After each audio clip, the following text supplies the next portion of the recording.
Hey, welcome back everybody. Tim Walsh coming live from the Illinois Fire Service Institute with another teaching station for our dispatcher in-service hands-on training.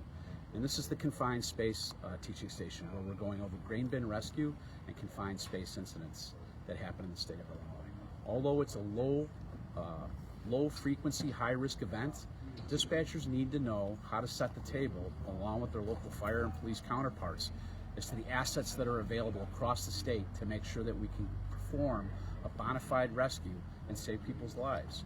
And by coming here and actually seeing this prop, seeing what happens, what entails a confined space rescue, dispatchers, police officers, and firefighters and EMTs have a better understanding of how that occurs. We covered a little bit of active shooter in our last stop, but let's talk about that briefly. Why would we go there? Well, tomorrow the dispatchers are going to be in that training regimen all day long, both active school events and active shooter events, so that they have a really good understanding of a high-profile, terrible event that we don't want to happen in the state of Illinois. And like Chief Moore said, that's free training that we offer here. So if you're a village manager, a mayor, a fire chief, or a police chief, and you want some free training that will really benefit your staff, including your school people, we're willing to do that for you. I'm going to be joined now by a good friend of the Illinois Fire Service Institute, Chief Kevin Line. Chief Line is the operations branch manager for our partners at Mavis, and I want him to talk about our relationship here at Mavis and why Mavis is so important in the state of Illinois. Well, thanks, Tim, and thanks to the Illinois Fire Service Institute for sponsoring this Dispatcher Day here. This is the second occurrence of this. We first started this in 2019. COVID shut things down. You guys know that stuff. But so far today, Tim's been doing, IFSI's been putting out several live videos, and I encourage everybody to watch those on it. Because already you guys covered the relationship that IFSI has with Mavis, and I'll touch on that a little bit.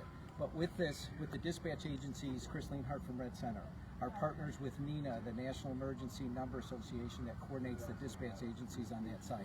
That partnership has brought us today, and hopefully we can expand on that. Yeah, it's really important. And these dispatchers that are over here watching us like they're not going to be on camera, can we pan over there and take a look at them, please, Jill? That would be awesome, right? So everybody wave. These people, well, as we talked about earlier today, are the backbone of emergency services in the state of Illinois. They answer the call. They send police, firefighters, and EMTs out to perform our duties on a daily basis.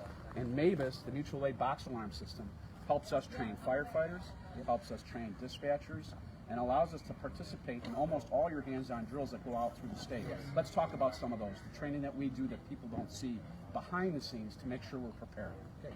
So your second video this morning, you were at the collapse pop over in that direction. So last December, there was a tornado that hit on December 10th. We had the Amazon building that was collapsed. We had technical rescue people, fire responders from the Metro East area by St. Louis respond.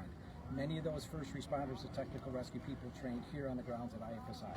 That's part of that rapport that Mavis has with IFSI, is we provide funding for the people to attend the class. IFSI gets the funding to sponsor and host the class.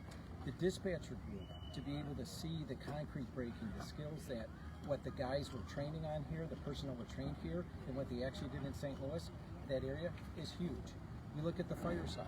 Last year there was significant fires across the state. We had the Rockton fire, we had the Morris fire, and just last month we had the fire down in Madison, again in the Metro East area. And for the dispatchers to be able to see what happens, to hear the jargon, to feel that experience, does nothing but help them better able to do their job, connecting the pieces to help the fire and the law enforcement. Yeah, and we're supported, both us and you guys, by IEMA, the Illinois Emergency Management Agency, the Illinois Terrorism Task Force. We're very lucky in the state of Illinois that we have people that believe in emergency services, supporting training for emergency services, along with all our private partners here at the Institute, the private partners at Mavis. So I want to thank you guys for being here. I know that we'll continue to train in the future as long as you can put up with me. We've known each other for 25 years, and I know I drive you crazy sometimes, but this is the way that we operate. We have a good working relationship with all our partners, and Kevin, go ahead, finish up. And I want to say one other thing that maybe a lot of people don't know, is that the instructor staff at the Illinois Fire Service Institute, IFSI, for the most part, they're all active firefighters. They're all active members of our hazmat teams, our technical rescue teams, and other special resources that we have. So while they are here as instructor, the knowledge that they're getting from going through the instruction process helps them better in their job to be able to help coordinate and respond to those disasters that we know are going to take place. Thanks. So Appreciate it. Thank you, Tim. Hey, if you saw your dispatcher and you're a firefighter back at home, or an EMT or a police officer, remember they owe you donuts. This is a live TV thing, no different than if they did something at home. So make sure you hit your dispatchers up for sweet rolls when they get home. Make sure you share this. Give the props to the dispatchers that do a great job for fire, EMS, police, and law enforcement all across this country. So until we see you next time, this is Tim Walsh coming to you live from the Illinois Fire Service Institute. Have a great day.